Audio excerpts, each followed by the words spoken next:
नमस्कार मित्रांनो, माझं नाव विजय. आजचं आपलं सेशन असणार आहे वेंडर मास्टर क्रिएशन. ठीक आहे. सो आज आपण वेंडर मास्टर कसं क्रिएट करायचं, वेंडर्स कसे क्रिएट करायचे SAP मध्ये ते बघणार आहोत. याच्या अगोदर आतापर्यंत आपण सगळं कॉन्फिगरेशन पार्ट बघितला वेंडरचा.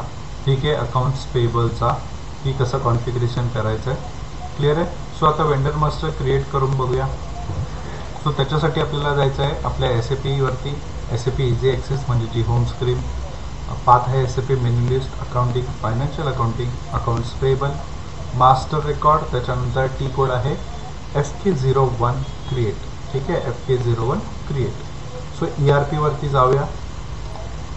सो आपली SAP इझी ॲक्सेस स्क्रीन, इथे SAP मेन्यू लिस्ट, त्याच्यानंतर accounting, financial accounting, accounts payable, master record, त्याच्यामध्ये फर्स्ट आहे FK01 क्रिएट. ठीक आहे. FK01 create. व्यवस्थित बघा, व्यवस्थित स्टेप टू स्टेप कराल तर सगळ्या गोष्टी व्यवस्थित होतील. सो डबल क्लिक करतो FK01 वरती. ठीक आहे. इथे कंपनी कोड टाकायचा आपला TS आपला जो कंपनी कोड आहे.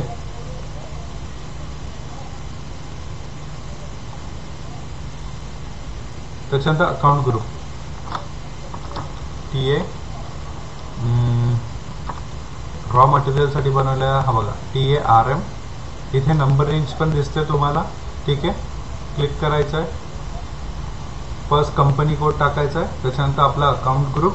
ठीक आहे. रॉ मटेरियलसाठी कोणता अकाउंट ग्रुप बनवला. सो अकाउंट ग्रुपच्या अंडर रॉ मटेरियल, अकाउंट ग्रुपच्या अंडर आपण मल्टिपल्स रॉ मटेरियलचे वेंडर्स क्रिएट करणार आहोत. ठीक आहे. सो इथे जो वरती वेंडर जो दिला तो पोर्शन ब्लँक ठेवायचा, तिथे काय करायचं नाही. त्याच्यानंतर प्रेस एंटर करा. प्रेस एंटर केल्यानंतर तुम्हाला इथे फर्स्ट रिक्वायर्ड आहे दिसते हे क्लिकसारखं सिम्बॉल, हे रिक्वायर्ड आहेत. ठीक आहे. ते ऑप्शन तुम्हाला फिल करावेच लागतील. सो फर्स्ट विचारले नेम, सो मी नाव देतो वेंडर ABC1. ठीक आहे. कंट्री IN, मोबाईल नंबर सांगितला रँडमली असंच कोणताही नंबर टाका. ठीक आहे. त्याच्यानंतर प्रेस एंटर करा. अगेन प्रेस एंटर करा. अकाउंट कंट्रोल, कॉन्टॅक्ट पर्सन, इथे तुमचा जो वेंडर असेल त्याच्यामध्ये कोणाला कॉन्टॅक्ट करायचं असेल तर तुम्ही कॉन्टॅक्ट पर्सनचा डिटेल फिलअप करू शकता. त्याच्यानंतर रिकन्सिलेशन अकाउंट,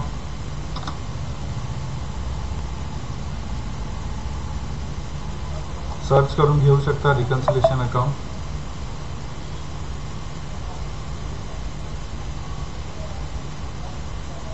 ठीक आहे.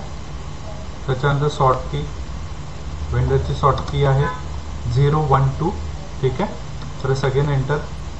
Payment terms 0001. पेमेंट टर्म्स काय ह्याची एक सिरीज वेगळी बनवेल मी. ठीक आहे. पेमेंट टर्म्स म्हणजे कसं की या वेंडरला जेव्हा पेमेंट करायचं असेल, ठीक आहे, त्याची पेमेंट टर्म्स असतात किती डेजमध्ये, किती दिवसांमध्ये, पण जी SAPची आहे ती आपण स्टँडर्ड यूज करतोय 0001. ठीक आहे. 000 पेमेंट इमिडिएटली ही वाली. ठीक आहे. हे कसं बनवायचं, काय बनवायचं याच्यासाठी मी एक नंतर सिरीज बनवेल. पेमेंट मेथड कॅश करताय, बाय करताय, जस्ट कॅश लिहून प्रेस एंटर करा. Again press enter. Data was save, yes करायचं आहे. ठीक आहे. सो इथे वेंडर एक क्रिएट झालेला आहे. ठीक आहे. वेंडर 1000 आपला जो आपण जी नंबर रेंज दिली ना ती इथे क्रिएट झालेली. सो ही हा एक वेंडर क्रिएट झाला आपल्या कंपनी कोडमध्ये. ठीक आहे. सो तुम्हाला पुन्हा ती सेम स्क्रीन आलेली आहे. जर तुम्हाला पुन्हा नवीन बनवायचं असेल अगेन प्रेस एंटर करा. अजून त्याला नाव द्या. त्याला नाव देतं XYZ1. सेम कंट्री की IN, फोन नंबर टाका, रँडम तुम्ही कोणताही टाकू शकता. प्रेस एंटर करा. Press enter. हे पण स्किप करा. इथे रिकन्सिलेशन अकाउंट टाका. शॉर्ट की ॲड करा 012. Again press enter. Payment terms एकदा जर तुम्ही टाईप केलं असेल ना तर तुम्ही स्पेस बार दिलं की तुम्हाला ऑटोमॅटिकली तर रिफ्लेक्ट होतं. त्याच्यानंतर cash, press again enter. Press again enter.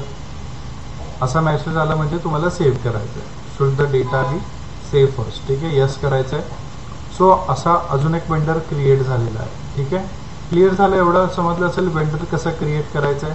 ठीक आहे, मी सिंगल बॅक येतो. त्याच्यानंतर खाली आहे FK02 फॉर वेंडर चेंज. जर जे बनवलेत मी वेंडर त्याच्यामध्ये जर काही चेंजेस करायचे असेल सो FK02 मध्ये आपण चेंजेस करू शकतो आणि FK03 मध्ये आपण डिस्प्ले करू शकतो. सो आपण काही थोडेफार चला चेंजेस करून बघूया. FK02 मध्ये चेंजेस करायचे. पहिले तुम्हाला डिस्प्ले करून दाखवतो वेंडर्स. ठीक आहे, FK03 मध्ये मी वेंडर डिस्प्ले करून दाखवतो. डबल क्लिक केला FK03. बघा इथे बघा आपले हे जे ऑप्शन्स आहेत ना त्याच्यामध्ये हे सगळे तुम्हाला इथे शो करणार. जसं address control, payment transaction control, account info, payment transaction, जे आपण कॅश वगैरे भेटला, कंपनी कोड डेटाचे जे काय आपण कॉन्फिगरेशन केलं ना, रिकन्सिलेशन अकाउंट वगैरे ॲड केलं. सो त्यात इकडे ते सगळे विंडोज आहेत जो तुम्ही विंडो तुम्हाला डिस्प्ले करून बघायचा आहे. फॉर एक्झाम्पल मला अकाउंट इन्फो आणि पेमेंट ट्रान्झॅक्शन बघायचं आहे. ठीक आहे, अजून तुम्हाला वेंडर हा नको आहे. सो इथे सर्च करा, याला पहिले इथून रिमूव्ह करा आणि सर्च करा. मग तुम्हाला तुमच्या सगळे वेंडरची लिस्ट भेटेल. मग त्यातला तुम्हाला कोणता वेंडर चेक करायचा आहे, डिस्प्ले करायचा आहे, म्हणजे ज्याचं काही कॉन्फिगरेशन काय बनवलंय, काय ठेवलंय ते चेक कसं करायचं. सो इथे आहे. ठीक आहे, इथे कंपनी कोड आहे TATS. So vendor by company code आणि कंट्री कोड इथे मेन्शन आहे. ओके करा किंवा प्रेस एंटर करा. सो आता जेवढे वेंडर बनवले आपण 2 वेंडर क्रिएट केलेले आहेत इथे. सो इथे आपल्याला शो करताय. ठीक आहे, 2 वेंडर. सो मी फर्स्ट वेंडर घेतो. समजा मला डिस्प्ले काय करायचं आहे, दोघांचं अकाउंट इन्फो आणि पेमेंट ट्रान्झॅक्शन बघायचं आहे. ठीक आहे, ओनली डिस्प्ले होणार, इथे चेंजेस नाही होणार. सो प्रेस एंटर करतोय. बघा दिसतंय रिकन्सिलेशन अकाउंट, अकाउंटिंग इन्फॉर्मेशन आणि सॉर्ट की 012 आपण ॲड केलेली. बरोबर आहे, प्रेस एंटर केलं. इथे पेमेंट टर्म्स बोललो. बरोबर आहे, पेमेंट टर्म्स 0001 आणि इथे कॅश आपण मेन्शन केलेलं आहे. ठीक आहे, क्लिअर झालं. प्रेस एंटर करा, यस करा. ठीक आहे, सो अशा पद्धतीने आपण वेंडर डिस्प्ले करू शकतो. टी कोड आहे FK03. मी अगेन बॅक आलो. जर वेंडरमध्ये चेंजेस करायचे असेल so FK02. So double click करा. आता यातला काय चेंजेस करायचं तुम्हाला, समजा ॲड्रेस चेंज करायचा आहे का. आता अकाउंटिंग इन्फो मी अनचेक करतो आणि ॲड्रेसवर मी चेक करतो. ओके केलं. बघा इथे त्याचा ॲड्रेसची डिटेल येणार दिसतं. मी इथे काय समजा आता कंपनी सिलेक्ट करतो, कंपनी. बरोबर आहे, सर्च आयटममध्ये काय नाव टाकायचं टाकू शकता. इन डिटेल त्याची ईमेल ID वगैरे काय फिलअप करायची असेल किंवा काही चेंजेस करायचे असेल सो आपण अशा पद्धतीने चेंजेस करू शकतो. इथे बघा रिजन तुम्हाला रिक्वायर्ड विचारतो एक ऑप्शन. रिजनमध्ये स्टेट, कोणत्या स्टेटमध्ये तुमचा तो वेंडर आहे. सो 13 फॉर महाराष्ट्र आहे. ठीक आहे, प्रेस एंटर केलं, सेव्ह केलं. बघा इथे डेटा चेंजेस होता, चेंजेस पण झाला, data was save. Change have been made, जो काही चेंजेस केला तो चेंजेस झाला. अशा पद्धतीने आपण वेंडर सिलेक्ट करू शकतो. ठीक आहे, सो मी अगेन बॅक आलो. मी डिस्प्ले दाखवलं तुम्हाला आणि चेंज कसं करायचं आहे. इथे तुम्ही ब्लॉक अनब्लॉक करू शकता. ठीक आहे, ब्लॉक केलं तर त्या वेंडरचं तुम्हाला तो ट्रान्झॅक्शन करता येणार नाही. इनवॉइस वगैरे तुम्हाला त्याचे बनवता येणार नाही. FK05 वरती डबल क्लिक केलं. जो वेंडर आता हा ABC वेंडर आहे ना, प्रेस एंटर करा. ठीक आहे, फॉर ऑल कंपनी कोड करायचा आहे का स्पेसिफाय कंपनी कोड तुम्ही मेन्शन करू शकता जसं पाहिजे तसं. ठीक आहे, इथे specify company code, for all company code केलं तर कोणत्याही कंपनी कोडमध्ये तो वेंडर डिस्प्ले होणार नाही जर तुम्ही यूज करत असाल तर. ठीक आहे, सो स्पेसिफाय कंपनी कोडवर क्लिक केलं, प्रेस एंटर केलं.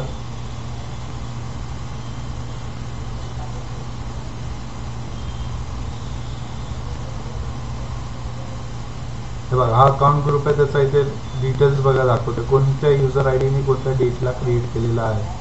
समजलं. जर तुम्ही सेव्ह केला, जर मी सेव्ह केला तो वेंडर लॉक झाला. ठीक आहे, आता तो डिस्प्ले होणार नाही. ठीक आहे, क्लिअर आहे. मी अगेन अनचेक करतोय ते सगळं आणि पुन्हा सेव्ह करतोय कारण मला डिटेल्स तो वेंडर यूज होणार आहे ते. त्याच्यानंतर डिलीट करायचं, डिलीट करू शकता FK06 मध्ये. ठीक आहे, क्लिक केला, डिलीट केला, पण ती नंबर रेंज काउंट होणार जी आपण या वेंडरला जी नंबर रेंज लावली आहे तो वेंडर डिलीट होऊन जाईल पूर्ण, बट ती नंबर रेंज काउंट होऊन जाणार. ठीक आहे, सो आता डिलीट वगैरे हे आपण प्रोशन एंट्री करताना पण चेक करूया पुढच्या व्हिडिओजमध्ये. सध्या मी जस्ट इन्फॉर्मेशन दिले तुम्हाला, ठीक आहे. आणि FK04 मध्ये जे काय मी वेंडरमध्ये चेंजेस केलेले असतील ते डिस्प्ले होतील, ठीक आहे. क्लिअर झालं. हे अशा पद्धतीने वेंडर क्रिएट करायचं आहे, ठीक आहे. व्यवस्थित बघा, स्टार्टपर्यंत तुम्हाला सगळ्या गोष्टी व्यवस्थित क्लिअर होतील, ठीक आहे. आय होप सो हा तुम्हाला व्हिडिओ आवडला असेल. वेंडर मास्टर क्रिएशन, ठीक आहे. हे एंड युजर ॲक्टिव्हिटी आहे. GL master creation, vendor master creation, entries करणं, ट्रान्झॅक्शन्स करणं, customer master creation, asset master creation, हे एंड युजर ॲक्टिव्हिटी आहे, ठीक आहे. कॉन्फिगरेशन, इम्प्लिमेंटेशन हा कन्सल्टंट लेवलचं काम आहे, ते आपलं अगोदरच्या व्हिडिओजमध्ये झालेलं आहे, ठीक आहे. आय होप सो तुम्हाला व्हिडिओ व्यवस्थित समजला असेल. आवडला असेल व्हिडिओला लाईक करा, कमेंट करा, शेअर करा, ठीक आहे. तुम्हाला जर अजून कोणता नवीन व्हिडिओ, काही नवीन SAP बद्दल काही जाणून घ्यायचं असेल तर कमेंटमध्ये मेन्शन करा. Thank you so much. धन्यवाद. भेटूया नेक्स्ट व्हिडिओमध्ये.